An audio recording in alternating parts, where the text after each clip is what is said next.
से 6 लोगों को असमय अपनी जान गंवानी पड़ी।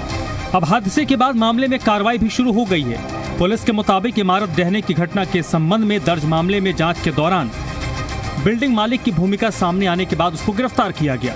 एमसीडी ने प्रशासनिक कार्रवाई करते हुए दक्षिण जोन के बिल्डिंग विभाग के 2 इंजीनियर को निलंबित किया। उपायुक्त की ओर से आदेश के मुताबिक बिल्डिंग विभाग द्वितीय के सहायक अभियंता सुदेश चौहान को इमारत ढहने के मामले में प्रभावी पर्यवेक्षण न करने पर निलंबित किया गया। वहीं बिल्डिंग विभाग के द्वितीय कनिष्ठ अभियंता अमन जैन को कर्तव्यों के निर्वहन में लापरवाही और ढिलाई के आरोप में तत्काल प्रभाव से निलंबित किया गया। घटना के बाद दिल्ली के सीएम रेखा गुप्ता ने भी घटनास्थल का दौरा किया था और इस मामले में कार्रवाई की बात कही थी। वहीं साकेत हादसे के बाद आम आदमी पार्टी लगातार एमसीडी और दिल्ली सरकार को घेर रही है। मंगलवार को आम आदमी पार्टी ने नगर निगम कमिश्नर के कार्यालय के बाहर प्रदर्शन किया और हादसे को लेकर विरोध दर्ज कराया।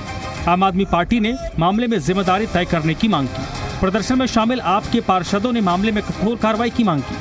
वहीं इस घटना के लिए डीसी को जिम्मेदार ठहराते हुए डीसी को सस्पेंड करने की मांग हुई। आम आदमी पार्टी दिल्ली के अध्यक्ष सौरभ भारद्वाज ने सवाल पूछा कि 6 लोगों की मौत का जिम्मेदार कौन है।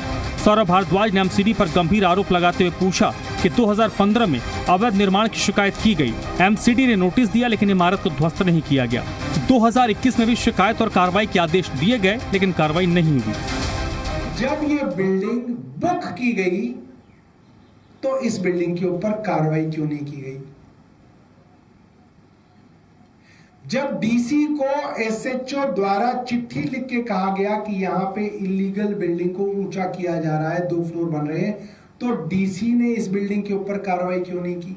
एमसीडी अपने कागजों में लिख देती है कि इसके ऊपर एक्शन होना है, होता नहीं है। वो बिल्डिंग तैयार हो जाती है, तैयार होकर लोग उसमें रहने लग जाते हैं और उस पर कोई कार्रवाई नहीं होती। तो सवाल ये आता है, बुकिंग क्यों की जाती है? बुकिंग की जाती है पैसा लेने के लिए। ऐसा नहीं है कि दिल्ली में ये कोई पहला हादसा है। पिछले 10-15 सालों की बात करें तो सबसे बड़ा हादसा 5 नवंबर 2010 को लक्ष्मीनगर में हुआ था, जहां इमारत गिरने से 67 लोगों की मौत हो गई थी और 150 से ज्यादा लोग घायल हुए थे। हालिया घटनाओं की बात करें तो उसमें भी कोई राहत के आंकड़े नजर नहीं आते।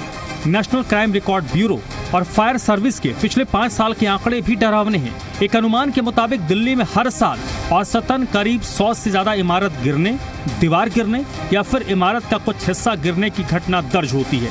इन हादसों में मौत और घायल होने वालों की संख्या भी काफी ज्यादा है। 2021-22 में 28 लोगों की मौत हुई जबकि 100 से ज्यादा लोग घायल हुए। 2022-23 में 43 लोगों की मौत हुई, यहाँ पर भी 100 से ज्यादा लोग घायल हुए। 2023-24 में 23 लोगों की मौत हुई और 100 से ज्यादा लोग घायल हुए।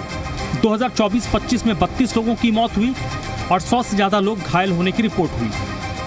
दिल्ली के बड़े हादसों की बात करें तो 8 अक्टूबर 2022 को फर्श खाना में इमारत गिरी और 4 लोगों की मौत हो गई। 9 सितंबर 2022 को आजाद मार्केट में इमारत गिरी और 3 लोगों की मौत हुई। 24 जुलाई 2022 को मुस्तफाबाद में इमारत गिरी और 1 शख्स की जान चली गई। 24 अगस्त 2023 ओखला में बेसमेंट गिरा और 2 लोगों की मौत हो गई। 3 अगस्त 2024 जहांगीरपुरी में इमारत गिरी और 3 लोगों को अपनी जान गंवानी पड़ी। 8 अगस्त 2024 किराड़ी में छज्जा गिरा और 2 लोगों को अपनी जान गंवानी पड़ी। 28 जनवरी 2025 बुराड़ी में इमारत गिरी और 5 लोगों को असमय काल के गाल में समाना पड़ा। 11 अप्रैल 2025 पांडव विहार में हादसा हुआ, 1 की मौत हुई।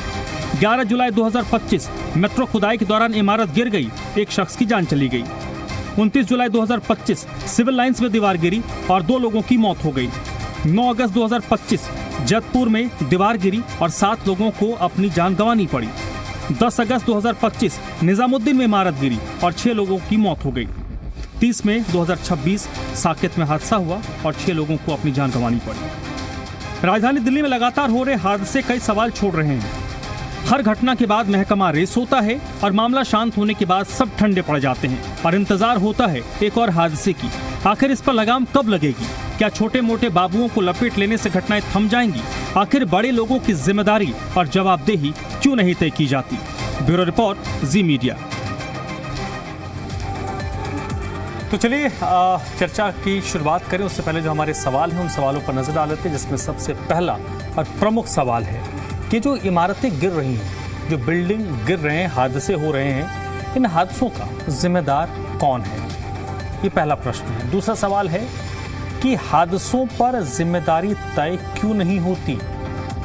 तीसरा प्रश्न, दिल्ली में और कितनी हैं मौत की इमारतें, क्योंकि ऐसा तो हो नहीं सकता कि जर्जर बिल्डिंग दिल्ली में ख़त्म हो चुकी होंगी। तो ऐसी और कितनी जर्जर इमारतें इस वक्त दिल्ली में हैं जो खड़ी हैं और किसी भी वक्त गिर सकती हैं और इनके गिरने से लोगों की जान जा सकती हैं। ये हमारे प्रश्न हैं, हमारे सवाल हैं।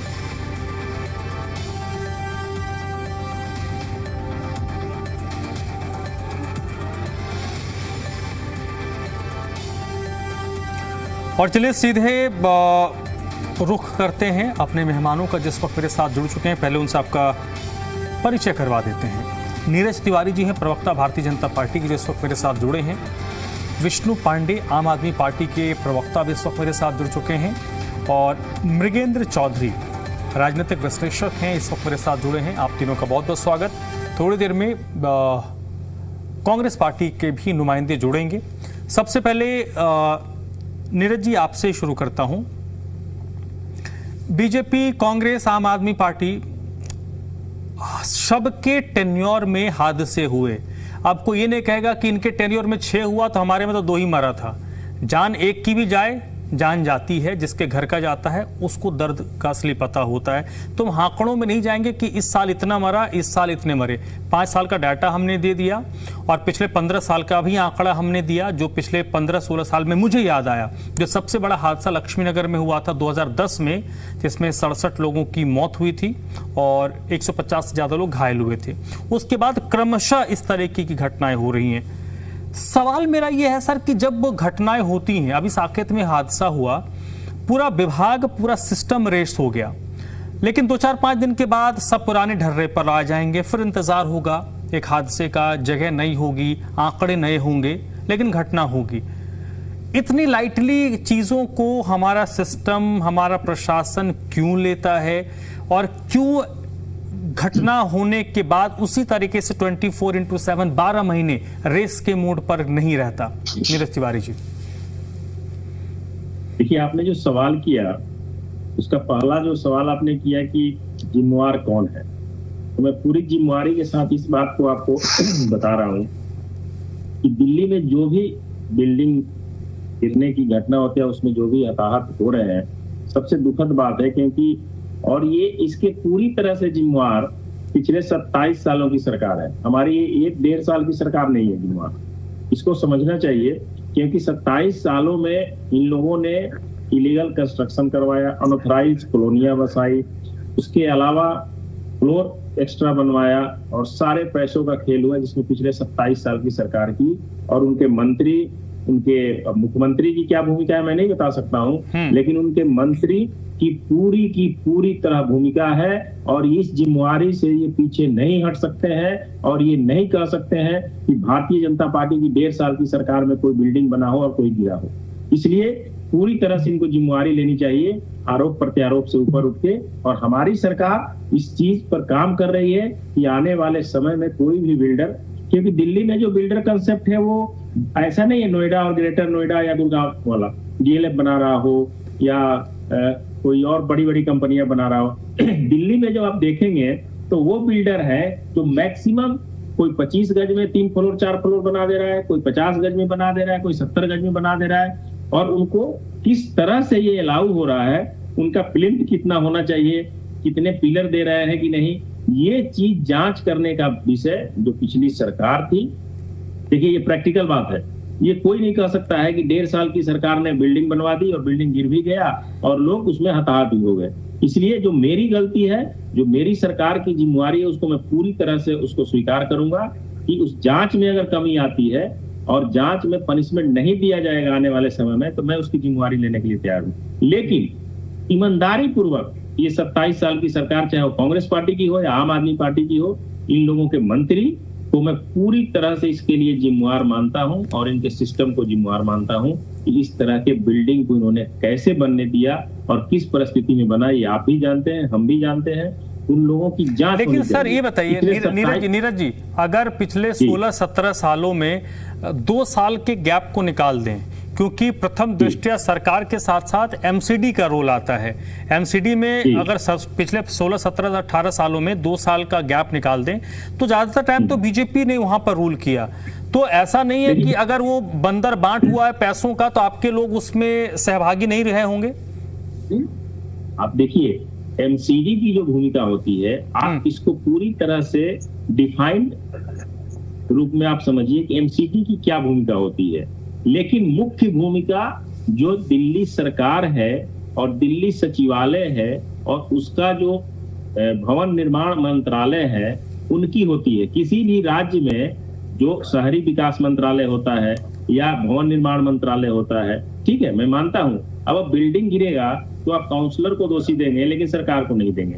सरकार की जिम्मेवारी ज्यादा होती है, उनके बिना आदेश का कुछ हो नहीं सकता है। उसका आंशिक रूप से आप बोल सकते हैं, जैसे मान लीजिए अगर किसी यूपी, बिहार, झारखंड में बिल्डिंग का जो नक्शा पास होता है, चाहे जो भी चीज, कुछ भूमिका पंचायत की हो सकती है, लेकिन आप सीधे सीधी सरकार को दोष मुक्त कर देंगे और सिस्टम को दोष मुक्त कर देंगे, ये मैं नहीं मान सकता हूं। मैं मानता हूं कि अगर हमारी सरकार, चलिए ठीक है नीरज तिवारी जी, ठीक है, मैं समझ गया आपकी बात। मैं आता हूं आपके पास।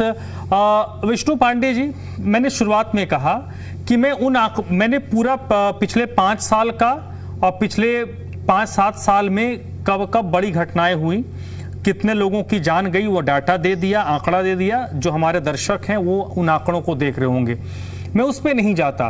प्रश्न यह है कि आज बीजेपी पर सवाल उठ रहे हैं, आम आदमी पार्टी पर भी सवाल उठेंगे।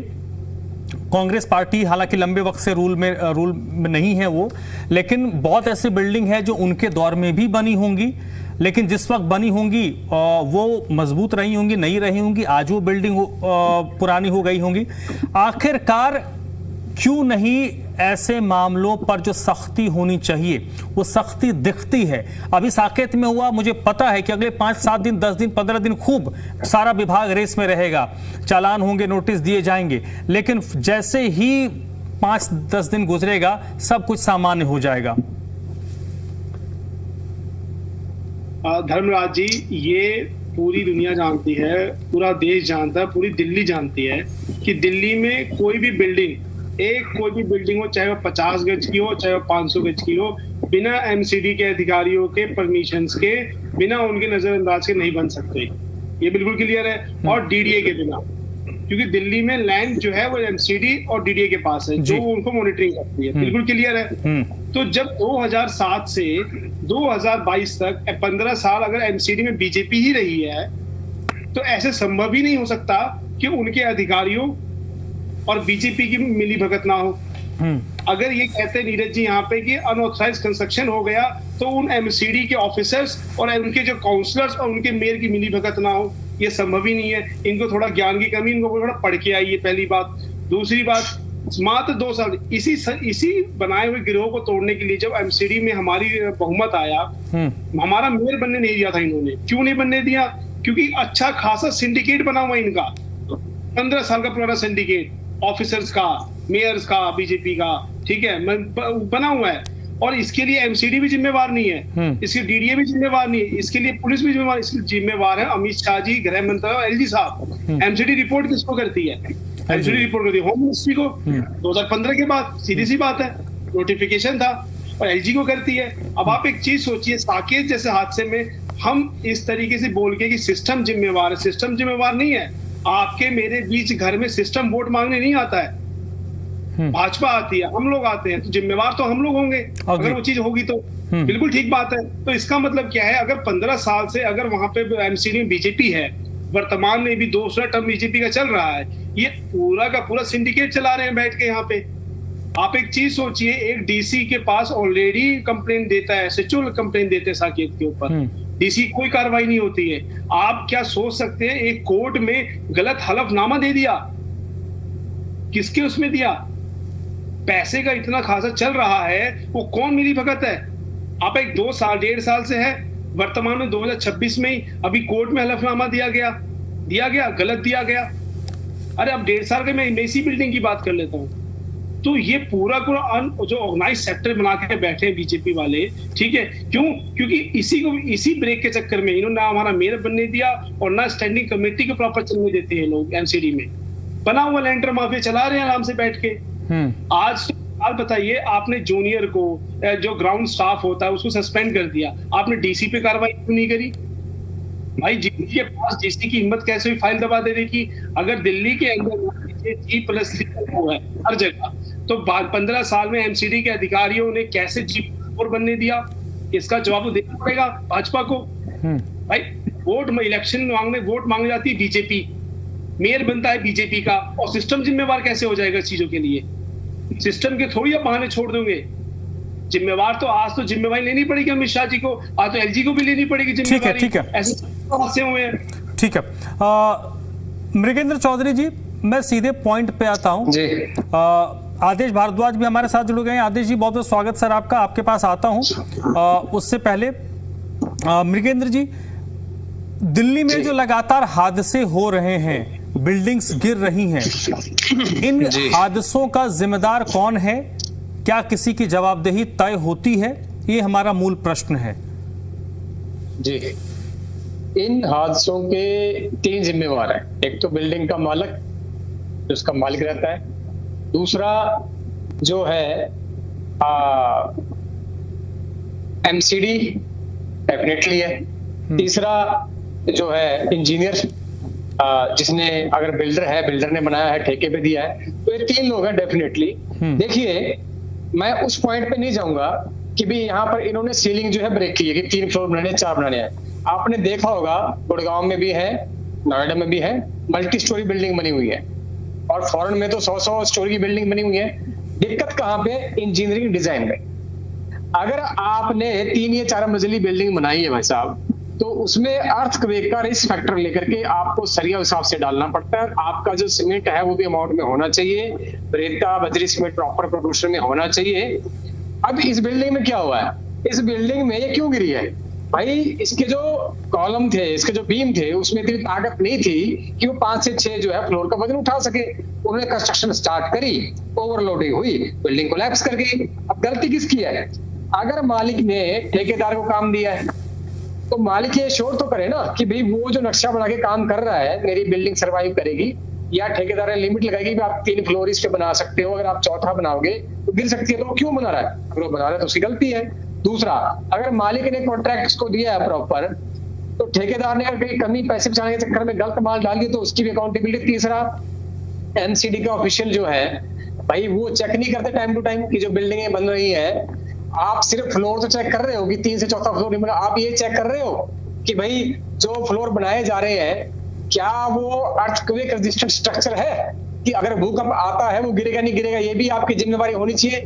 रीबाउंड हैमर टेस्ट होता है, बड़ा सिंपल है। उसमें एक हैमर होता है, दीवार पे लगा के झटका मार के दिया जाता है, वो बता देता है कि कितनी पावर है इसके अंदर। तो कुछ ऐसे टेस्ट होते हैं जो बिल्डिंग कंस्ट्रक्शन के बाद भी किए जा सकते हैं। चौथी बात क्या है? अकाउंटेबिलिटी की कमी होना। हमारे जो यहाँ पे कानून बने हुए हैं उसमें अकाउंटेबिलिटी जो है वेग है, इसलिए बिल्डिंगें बनती हैं, गिरती हैं, लोग मरते हैं और कोई सजा नहीं होती है। भाई साहब, ये एक तरह से ना मर्डर है। अगर आपको पता है कि कल को ये बिल्डिंग गिर जाएगी, अगर आप सरिया कम डाल रहे हो, या आप बजरी इसमें लोअर क्वालिटी की डाल रहे हो, या आप सीमेंट जो है फॉल्टी जो है क्वालिटी का डाल रहे हो, और आपको पता है गिरेगी, आपको ये पता है कि लगभग इसका एरिया इतना है, इसमें कम से कम 3 लोग रहेंगे, तो आपको पहले ही पता है ना। आप तो एक तरह से बॉम्ब इम्प्लांट कर रहे हो वहां पे, जो कल को कुछ लोगों की जान लेने वाला है। तो कहीं ना कहीं ये तो मर्डर है ना, तो इसकी सजा भयंकर होनी चाहिए जो इसके लिए जिम्मेवार है। दूसरी बात, जो रिकवरी है, जिनकी डेथ हुई है या जिनका नुकसान हुआ है, उनके लिए रिकवरी भी इन्हीं लोगों से करनी पड़ेगी सरकार को। सरकार इनको ऐसे नहीं छोड़ेगी जब तक। अगर आप देखते हैं ना, जिस शहर के अंदर पुलिस भी अगर अच्छे से वहां पे कानून लागू ना करे, तो लोग जो है लाल बत्ती भी क्रॉस कर देते हैं। आपको पता है, एक बार के यहाँ पे रेड लाइट अगर खराब हो जाए ना बारिश के टाइम में, आपको पता है सड़कों में कैसी भीड़ लगती है। तो कानून को मजबूत बनना पड़ेगा। कानून भी यहाँ पे ढीले हैं। केंद्र सरकार के अंतर्गत एनसीडी आती है, तो केंद्र सरकार को ध्यान देना पड़ेगा कि भाई इनको कानून बनाने पड़ेंगे। दूसरी बात, प्रशासन की अकाउंटेबिलिटी बहुत जरूरी है। मैं हर बार कहता हूँ, प्रशासन करप्ट है, सरकारें बदलती रहती है, उनको पैसे पहुंचते रहते हैं, पर प्रशासन पे शिकंजा कभी नहीं कसा जाता। तो प्रशासन की जो है करप्शन है, उस पर आपको नकेल डालनी पड़ेगी।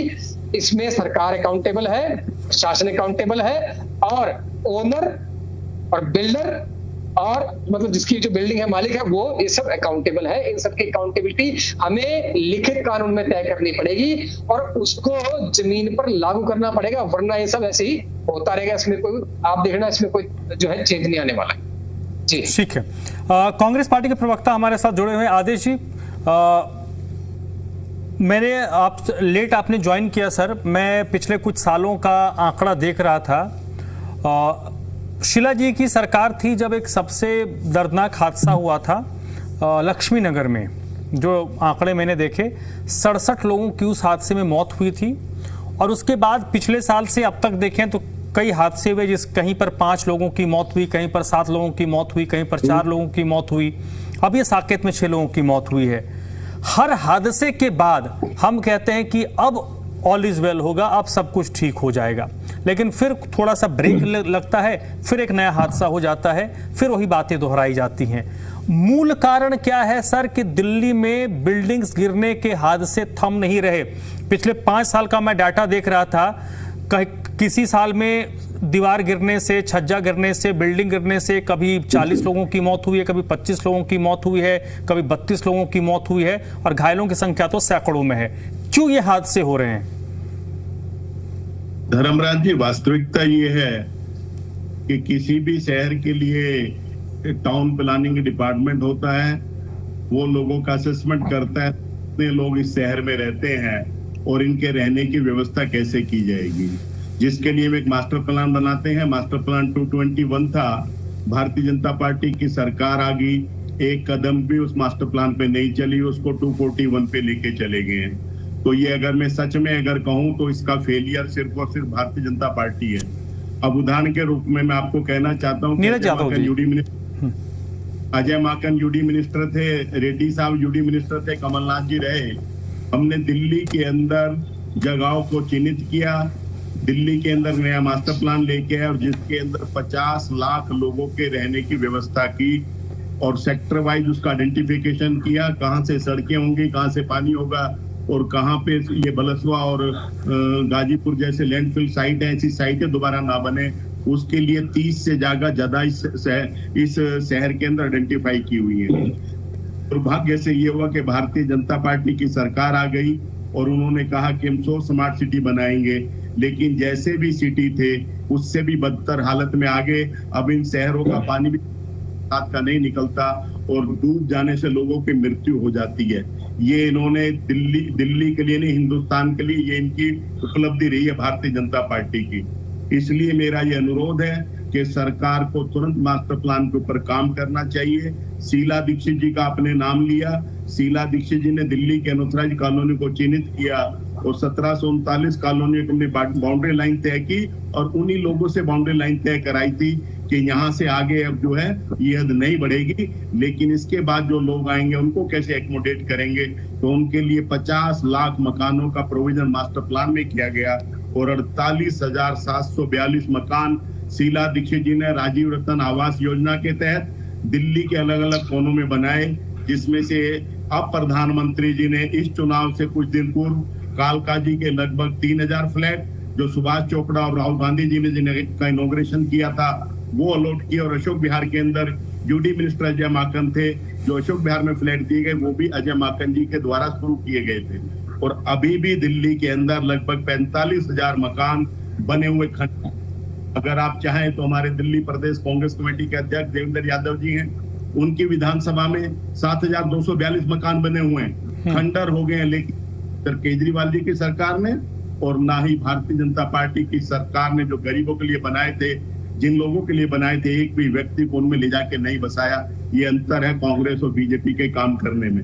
मैं बड़े जिम्मेवारी के साथ आपको कहना चाहता हूँ, इनको समस्या आज की नहीं है, लेकिन श्रीमती इंदिरा गांधी जी ने 46 अनऑथराइज्ड कॉलोनियां जहांगीरपुरी, सुल्तानपुरी, मंगोलपुरी, नंदनगरी, त्रिलोकपुरी, इस तरह की तमाम कॉलोनियों में हमने गरीब लोगों को बसाया और उनको मकान दिए। लेकिन ये प्रोसेस है, सरकारें आती रहती हैं, जाती रहती हैं, लोगों के लिए जो प्लान किया जाता है उसके ऊपर काम करते हैं। पहली ऐसी सरकार है जिसने दिल्ली शहर को पूरी तरह से, मेट्रो आप देख लें, मेट्रो जो 4th फेज का मेट्रो है वो 6 साल लग गए उसको अप्रूवल में जो है। तो आप ये देख सकते हैं कि शीला दीक्षित जी के समय में जब हमारी सरकार थी मेट्रो एक भी दिन डिले नहीं हुआ। दिल्ली के अंदर में 70 फ्लाईओवर्स बनाए, एक फ्लाईओवर कभी डिले नहीं हुआ। ये जो 48,742 में आपको मकान बता रहा हूँ, ये भी समय अवधि के साथ साथ बन गए। हर मकान के ऊपर मकान नंबर डला हुआ है, किचन ये वो सारा काम कंप्लीट। किसको देना वो लिस्ट बनी हुई थी, लेकिन हमें लोगों ने बाहर कर दिया। केजरीवाल जो भारतीय जनता पार्टी की झूठी शासन के कारण तरह से इन्होंने आरोप लगाए और उसका खामियाजा दिल्ली के। चलिए सर देखिए, आपने सर एक मिनट, आपने सारी बातें आदेश जी बताई। आपने जो बातें कही मैं उसको कॉन्ट्राडिक्ट नहीं करूंगा, लेकिन आपने जो बात कही ना, मुझे से एक बात याद आ गई, और याद आ गई तो कहना पड़ेगा, नहीं बोलूंगा तो मुझे भी अच्छा नहीं लगेगा, लोगों को भी पता लगना चाहिए। बहुत लोग पता नहीं होंगे, आपको पता होगा, पुराने आदमी हैं। आपने जिन यूडी मिनिस्टर का नाम लिया, बहुत अच्छा वो काम कर रहे थे जिस वक्त यूडी मिनिस्टर थे, लेकिन ये आपको भी पता होगा कि उनको यूडी मिनिस्टर के पद को क्यों छोड़ना पड़ा था। उनको यूडी मिनिस्टर से हटा के खेल मंत्री संभवतः बनाया गया था। उस दौर में कुछ हुआ था, क्यों हुआ था ये आपको पता होगा, मुझे भी पता है, लेकिन बोलूंगा नहीं। एक पैसे का कोई एलिगेशन नहीं था। नहीं, उन पर नहीं था सर, नहीं उन पे नहीं था, वो तो बहुत अच्छा काम कर रहे थे, उन पर कोई एलिगेशन नहीं था, मुझे पता है। भारत को चलाने के लिए वो काबिल था, सक्षम था, वो जहां उसको लगाया उसने रिजल्ट दिए, उसने हिंदुस्तान सर सुनिए तो मैं बताता हूं ना। आप पुराने आदमी, इसलिए मैंने कहा आपको पता होगा क्यों। मैंने माकन साहब के बारे में शान में कोई गुस्ताखी नहीं की। मैंने कहा कि आपको पता होगा कि जब वो यूडी मिनिस्टर थे तो वो क्या फैसले ले रहे थे, जिसके कारण उनको यूडी मिनिस्टर से हटाकर खेल मंत्रालय पे लाया गया। और जब वो खेल मंत्रालय में कुछ क्रांति करना चाह रहे थे तो उनसे खेल मंत्रालय भी लिया गया और उसके बाद उनको संगठन में शिफ्ट किया गया। इतना ही बोलूंगा, आगे लोग गूगल कर सकते हैं, अगर गूगल में बता दे तो बड़ी बात नहीं।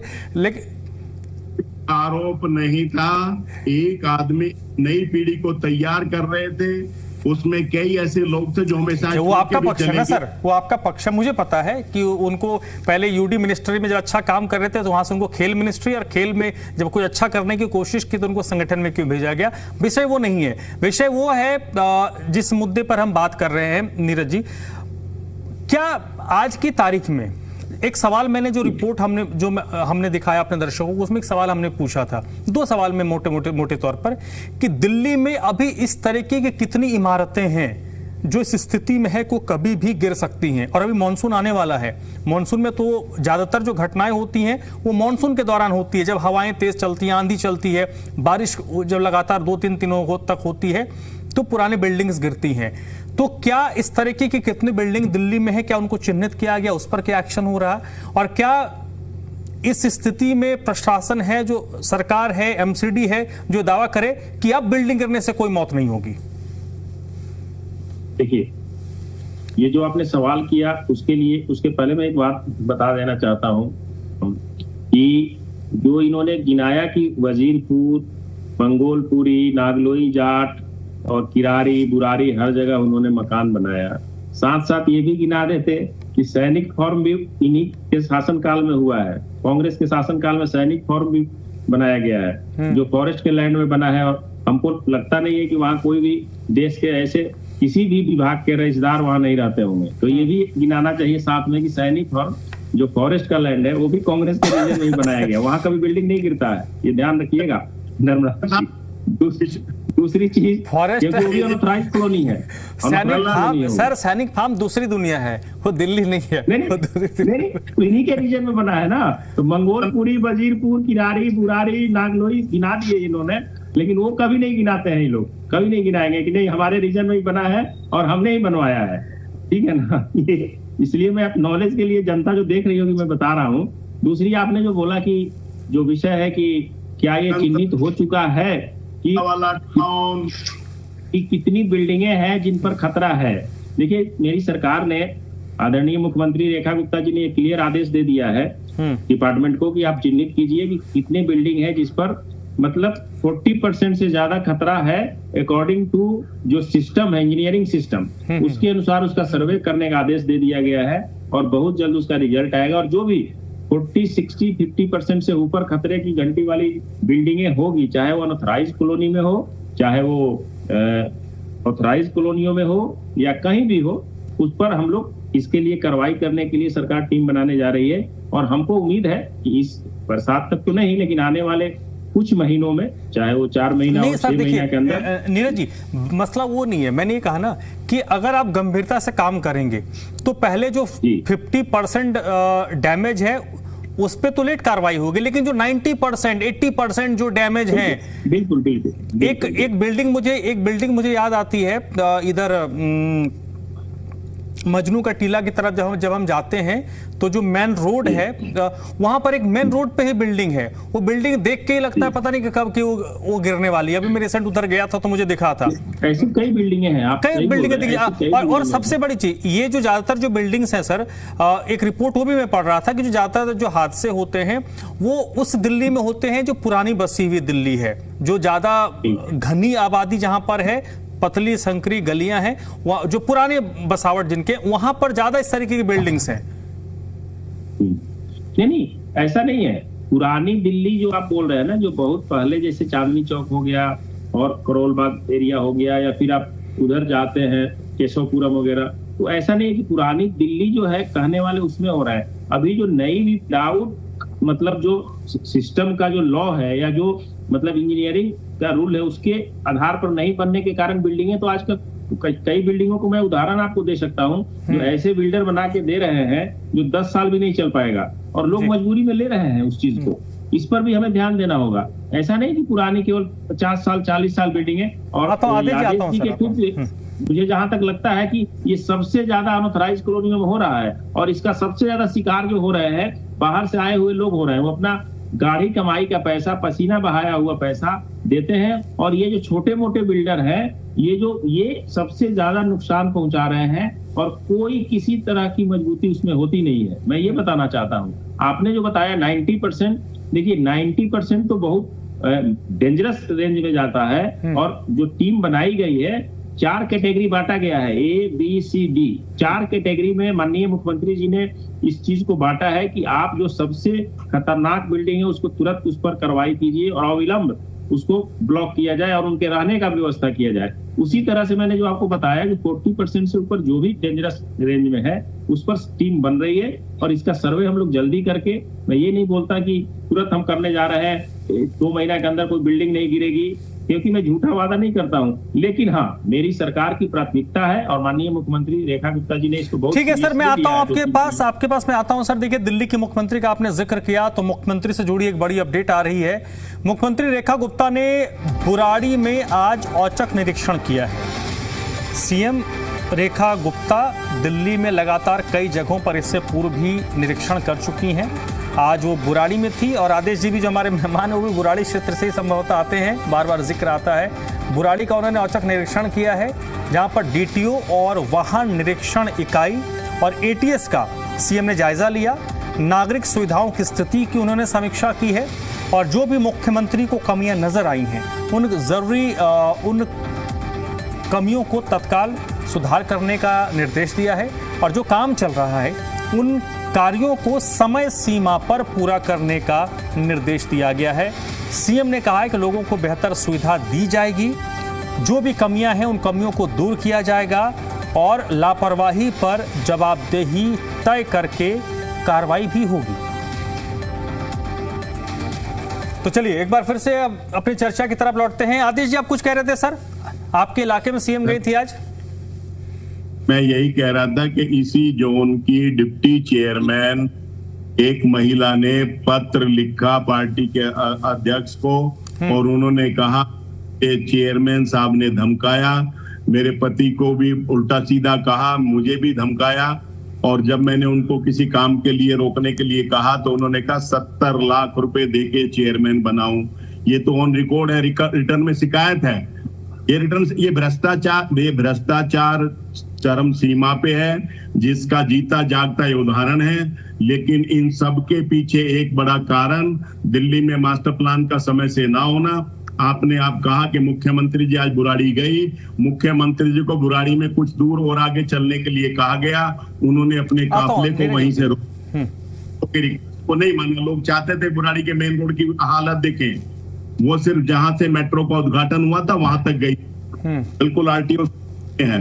तो लोगों ने रिक्वेस्ट की थी। दूसरा, मैं बड़े जिम्मेवारी के साथ आपको कहना चाहता हूं कि आज सीबीएसई ने डायरेक्शन दी हुई थी कि 2 तारीख को सीबीएसई का पोर्टल बच्चे खोल के अपना पेपर चेक कर सकते हैं, लेकिन आज पहली बात तो पोर्टल खुला नहीं, और बाद में कहा कि पोर्टल पे जो है 50 लाख बच्चों का डाटा ही चोरी हो, 50 लाखों बच्चों का डाटा चोरी हो गया है, ये सीबीएसई ने कहा है। तो ये सरकार हर फ्रंट पे फेल है, हर फ्रंट पे फेल है धर्म। ये देश का दुर्भाग्य। आदरणीय प्रधानमंत्री जी 20 तारीख को 5 दिन यात्रा करके आए। अभी पोर्टल पे न्यूज है कि 22 मई से 2 जून तक 114 लाख करोड़ रुपए का आरबीआई ने सोना बेच दिया। पता ही नहीं चलता किसी को, देश की संपत्ति को बेचने लग रहे हैं, देश की इंडस्ट्री को बेचने लग रहे हैं, और पता ही नहीं चलता। सिर्फ 10 दिनों में 20 तारीख को आए, आने के बाद पानी ज्यादा पिए, गर्मी ज्यादा पड़ रही है, हमें तो ये बताया गया था। वहां 114 लाख करोड़ रुपए का सोना बेच दिया 22 तारीख से 2 जून तक 10 दिन में। ठीक है, एक मिनट नीरज आता हूँ। विष्णु पांडे जी, मैं आता हूँ। सोना चांदी की बात कर रहे हैं आदेश जी। सोना चांदी का खेल तो आप लोगों ने ऐसा खेला है कि अगर मैं इतिहास उठा के बताऊं, ठीक है। राजस्थान का सोना कहाँ गया, सुनिए राजस्थान का सोना कहाँ गया। चलिए ठीक है, रहने दीजिए सर, इतिहास के पन्ने नहीं पलटते। ठीक है, अब उन्होंने कह दिया, इसलिए ये मुद्दा नहीं है। हाँ, लेकिन आप मुद्दा से भटक गए, इसलिए मैं याद दिलाता हूँ कि सोना पर डिबेट हो जाए तो ज्यादा अच्छा रहेगा। मैं समझ रहा हूँ, सोने पर डिबेट होगा तो आप अच्छा बोलेंगे, मुझे पता है, तो रहने दीजिए इसको। नया फ्रंट नहीं खोलते हैं, एक फ्रंट पे रहते हैं, क्योंकि उससे सीधे सीधे लोगों के जान माल का विषय है। विष्णु पांडे जी, मसला ये आता है कि एक पॉइंट में ये भी देखता हूं, आज अगर सरकार ने थोड़ी सख्ती की और नोटिस वगैरह सर्व हो गया, तो मैं फिर ये देखता हूं कि कई सारे जो स्थानीय स्तर के नेता होते हैं, मैं किसी पार्टी का नाम नहीं ले रहा, वो फिर अपनी राजनीति चमकाने के लिए आगे आ जाते हैं कि इस वजह से उस वजह से फलाने ढिमकाने, दाएं बाएं लेफ्ट राइट करके नोटिस का बचाव करते हैं।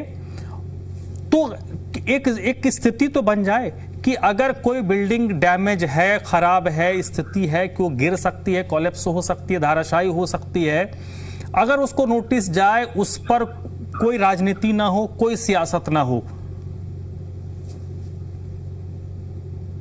देखिए धर्मराज जी, क्या होता है, नीरज जी को थोड़ा सा ज्ञान का अभाव है। मुझे लग रहा है ये कह रहे हैं कि रेखा जी ने आदेश दे दिया है कि सर्वे कीजिए। सर, हर साल मानसून से पहले प्री सर्वे होता है, इनको बता दूं मैं। और जो सबसे हेवी लोडेड बिल्डिंगें हैं, एमसीडी की रिपोर्ट है, तकरीबन वो 3 से 4 लाख ऐसी इमारतें आइडेंटिफाई हैं जो बहुत ज्यादा ओवरलोडेड हैं, और तकरीबन 12 जोन में एमसीडी के 30 लाख से ऐसी इमारतों का सर्वेक्षण हुआ है, सर्वे ये हो चुका है।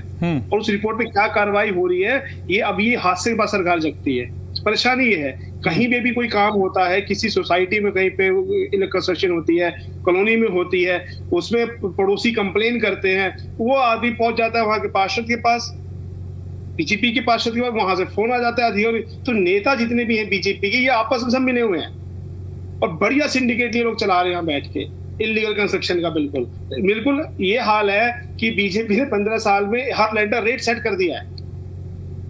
आज मुख्यमंत्री जी बुराड़ी में गई हैं। अरे भाई, आप तो वो तो रील मंत्री है, बिल्कुल एक देखा जाए तो।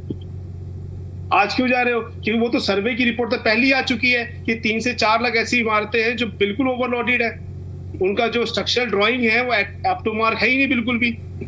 उनको डिमोलिश कर देना चाहिए। अगर ये पता होते हुए भी और अगर सरकार को ये बात पता है कि भाई तो अगर सर्वे ऑलरेडी हर मानसून से पहले होता है सर्वे, क्योंकि मानसून आता है, बारिशें आती हैं, ब्लॉकेज होती हैं, तो बिल्डिंग गिरने के चांसेस बढ़ जाते हैं, तो मानसून से प्री सर्वे होता है हमेशा।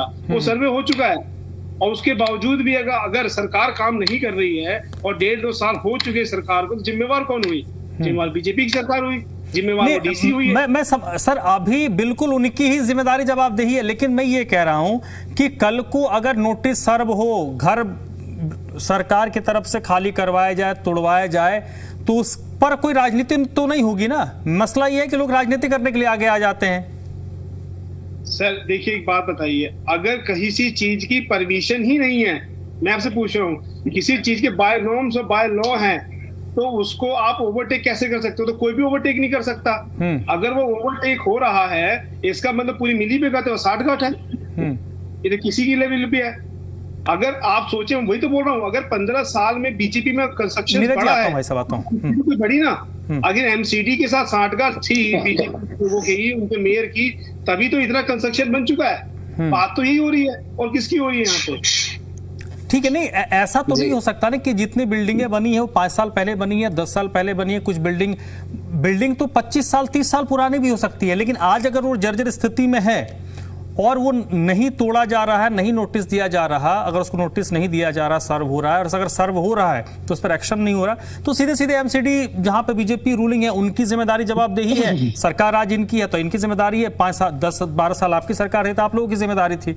अब मैं अगर कोर्ट में कोई गलत हलफनामा ही दे देगा किसी बिल्डिंग का और उस पे एनजीटी पे कार्रवाई नहीं करेंगे, ठीक है मृगेंद्र जी कुछ कहना चाह रहे, इसमें इंटरप्ट करा। हाँ मृगेंद्र चौधरी जी। देखिए ऐसा है धर्मराज जी, जब आप बिल्डिंग कंप्लीट करते हो तो एमसीडी या डीडीए एक सर्टिफिकेट इशू करती है, इसको बोला जाता है ओनर्स ऑक्यूपेंसी कम कंप्लीशन सर्टिफिकेट। उसके बिना आप कुछ नहीं कर सकते, आप उसको ऑक्यूपाई नहीं कर सकते हैं। अब ऑनलाइन भी अप्लाई कर सकते हैं इसमें, ठीक है, online building plan approval system के थ्रू आप इसको अप्लाई कर सकते हैं। अब उसमें जो समझने वाली बात क्या है, पिछले साल कई बिल्डिंगों में आग भी लगती है, हरजिंदर की कहानी पिछले साल की, वहां पे पानी घुस गया था, बच्चे डूब गए थे। तो इस जब आपको सर्टिफिकेट लेना होता है तो उसमें आपको कौन सी डॉक्यूमेंट सबमिट करने होते हैं, मैं आपको बता देता हूँ। इसमें सबसे पहले बिल्डर का जो और आर्किटेक्ट का कंप्लीशन सर्टिफिकेट आपको जमा कराना पड़ता है। उसके बाद जो है सैंक्शन प्लान आपको जमा कराना पड़ता है। फायर का नो ऑब्जेक्शन सर्टिफिकेट आपको जमा कराना पड़ता है। पोल्यूशन का जो है वहां पे भी एनओसी आपको लेनी पड़ती है। सबसे बड़ी बात क्या है, किसी सैंक्शन इंजीनियर से आपको स्ट्रक्चरल स्टेबिलिटी का जो है सर्टिफिकेट जमा कराना पड़ता है, जो इस बिल्डिंग में नहीं हुआ। 2013 में बिल्डिंग बनी है जो गिरी है, ये बहुत पुरानी बिल्डिंग नहीं है। तो दिक्कत क्या है भी, अगर किसी सैंक्शन इंजीनियर ने वहां पे सर्टिफिकेट दे दिया सब टेस्टिंग करके कि भाई ये जो बिल्डिंग है ये रहने लायक है, इसमें कोई खतरा नहीं है, तो आप ये बताओ कि बिल्डिंग गिरी क्यों? या तो उसी इंजीनियर ने गलत रिपोर्ट जमा कराई है, उसको अंदर डालना चाहिए जेल के अंदर, या फिर एमसीडी ने जो है, एमसीडी की जो कमेटी है कंसर्न, उसने वो सर्टिफिकेट दे दिया कि आप इसमें रहो आराम से। क्योंकि जब तक आप ओसीसी नहीं ले सकते ना तो आप बिल्डिंग पे लोन ले सकते हो, ना आपको वाटर इलेक्ट्रिसिटी आपको कनेक्शन मिलेगा, ना आप उसको रीसेल कर सकते हो। तो भाई वहां तो कमर्शियल एक्टिविटी चल रही है, कैसे पानी कनेक्शन मिल गया आपको, कैसे आपको बिजली कनेक्शन मिल गया, कैसे आप वहां पे काम कर रहे हो? तो इसका मतलब आपके पास या तो ओसीसी आपके पास नहीं है तब भी आप कर रहे हो, आपने पैसे खिला दिए, या फिर अगर आपने ओसीसी लिया है तो आपने जाली सर्टिफिकेट जमा कराए हैं, या फिर आपने ओसीसी लिया ही नहीं है। तो दिक्कत क्या है, ये जो ओसीसी है ना, सारा खेल इसी का ही है। अगर आपके पास ओसीसी है तो बिल्डिंग नहीं गिरनी चाहिए थी, मैं आपको बता रहा हूं, क्योंकि इसमें रिस्क जो है एनालिसिस की जाती है और उसका प्रॉपर सर्टिफिकेट दिया जाता है, तभी व्यक्ति इसमें रह सकता है। मैंने आपको पहले बताया था कि बिल्डिंग तो ऐसी भी है जो 100 मंजिली है, बुर्ज खलीफा बने हुए, वो नहीं गिरते, क्योंकि उनके अंदर जो रिस्क है ना उसकी प्रॉपर एनालिसिस की जाती है। उसमें जो सरिया है, उसमें जो सीमेंट है, M20 M25 ऐसे कंक्रीट के जो एक कॉम्बिनेशन होती है, वो डिपेंड करता है क्या की, वो इंजीनियरिंग की एक लैंग्वेज है। तो अगर कोई इंजीनियर आपको सर्टिफिकेट दे रहा है कि ये अगर यहाँ पे नो रिस्क फैक्टर का आपका भी अगर आ जाएगा तो बिल्डिंग नहीं गिरेगी, तो उसको बोलते हैं अर्थक्वेक जो प्रूफ स्ट्रक्चर। यानी दिल्ली के अंदर आप अगर बिल्डिंग में रह रहे हो तो आपको जो स्टेबिलिटी और रिस्क जो है उसका सर्टिफिकेट लेना पड़ता है, और उसके लिए हमारे पास कानून भी है। तो यानी इस बिल्डिंग के केस में क्या हुआ है, या तो वो सर्टिफिकेट जाली इशू हुआ है या फिर वो इशू हुआ ही नहीं है, तो पूरा का पूरा जो दारोमदार है वो एमसीडी का है और वो जो अप्रूवल करने वाला इंजीनियर है उसका है, या फिर मालिक ने पैसे खिला के जो है बिल्डिंग अप्रूव करा ली। और सर एक बात बताइए मृगेंद्र जी, 100 बात की एक बात, इस पर्टिकुलर मामले में एक जूनियर इंजीनियर और एक उससे नीचे वाला कोई इंजीनियर है, उन दो लोगों को सस्पेंड किया गया है। अब पता नहीं उसको एक जेई बोलते हैं और उसको किया गया, ठीक है, जूनियर इंजीनियर उसका काम यही है, हाँ, रिस्क जो एनालिसिस है ना वो करना, उसको अप्रूव देना। लेकिन सर अगर जिले में बार बार कांड हो रहा है तो थाना प्रभारी को आपने एक बार बदला, 2 बार बदला, कभी तो आप कप्तान की जिम्मेदारी तय करोगे, कभी तो आप उसके डीआईजी को, आईजी साहब को, डीजी साहब को तय करोगे। देखिए धर्मराज जी, ये आप देखिए ये ना टेक्निकल इशू है। पुलिस हमेशा कानून की धारा के ऊपर कार्रवाई करती है। पुलिस ऐसे हवा में अपनी जुरिडिक्शन से बाहर कार्रवाई नहीं कर सकती। अब ये जो बिल्डिंग गिरी है इसमें एफआईआर लॉन्च हुई है, बट दिक्कत क्या है कि वो जेई बाहर आ जाएगा बाद में। मैंने आपको बताया है कि बिल्डिंग का रिस्क एनालिसिस नहीं हुआ था, उसने क्राइम किया है, अब उसकी इंक्वायरी होगी नहीं और ये मामला दबा दिया जाएगा। तो इसमें केवल और केवल हम ये बोले कि पुलिस की जो है जवाबदही है वो ही नहीं है इसमें। पुलिस के लिए सर मैंने कहा जैसे आज आम आदमी पार्टी की तरफ से मांग की गई कि जो उस जिले का डीसी है वो तो सबसे बड़ा बाबू है ना उस जिले का। पूरा मतलब हमारे यहाँ बोलचाल में कहा जाता है ना कि भारत में 3 ही पद हैं, बाकी सब बकवास है। पीएम, सीएम, डीएम, ये तो 3 पद है ना। बिल्कुल, पीएम, सीएम, डीएम, बाकी सब तो एवं ही हैं। तो जिले में डीएम से बड़ा कोई नहीं है। अगर वो अपने पे आ जाए तो फिर डीएम उस जिले का राजा है, जब तक उस कुर्सी पर बैठा है। वो फिर चाहे तो पीएम को एंट्री ना दे अगर वो अपने पे आ जाए। तो मेरा ये सवाल है कि उसकी जिम्मेदारी क्यों नहीं है? उसकी जिम्मेदारी यहाँ बनती है। अब डीएम जो है खुद तो वहां पे रिबाउंड हैमर लेके नहीं जाएगा। जिम्मेवारी किसकी है? उस इंजीनियर की जिसने उसमें सर्टिफिकेट दिया, या वो म्युनिसिपल के जो ऑफिसर है जिन्होंने इसको अप्रूव किया। हाँ, डीएम की ये जिम्मेवारी बनती है कि भाई जब वो वहां पे आके बैठता है तो एक कंसर्न कर ले कि मेरे एरिया के अंदर जितनी बिल्डिंग में लोग रह रहे हैं क्या उनका ओसीसी ओके है, या कोई बिना ओसीसी के वहां पे रह रहे हैं, या फिर किसी को जाली ओसीसी जो इशू नहीं किया। सर मैंने ये कहा कि जो जूनियर इंजीनियर होगा वो चीफ इंजीनियर को रिपोर्ट करता होगा, चीफ इंजीनियर अपने विभाग के बॉस को रिपोर्ट करता होगा, और जिले के अंदर जितने विभाग हैं सबके विभागों का एक सुपर बॉस है, डीसी, डीएम जो कह लीजिए, वो सुपर बॉस है जिले का। तो उसकी कुछ तो जिम्मेदारी जवाबदेही होगी। उसकी जिम्मेवारी ये बनती है, मैं वही कह रहा हूँ कि जब भी कोई नया डीसी अपनी पोस्ट पे आए तो वो ये कंसर्न करे कि मेरे एरिया में जितने भी बिल्डिंग में लोग रह रहे हैं एटलीस्ट वो उनका ओसीसी तो करे कि वो भी उनके पास ओसीसी है, सर्वे कराए। अगर ओसीसी नहीं है तो उनको तुरंत सील करे।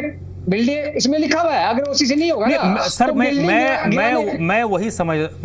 मैं वही कह रहा हूं कि बात ये होती है ना कि जैसे अभी उन्होंने कहा आम आदमी पार्टी ने कि गृह मंत्रालय जिम्मेदारी था। मैं थोड़े बोलूं अमित शाह जाके देखेंगे वहां पे, क्योंकि जितने भी डिपार्टमेंट है सबके रिपोर्टिंग बॉस वही हैं, तो उनकी अपनी एक जिम्मेदारी है। तो मैं आपका पॉइंट समझ गया हूं। कानून है, मैंने चेक किया है, कानून मैंने आपको बता भी दिया है।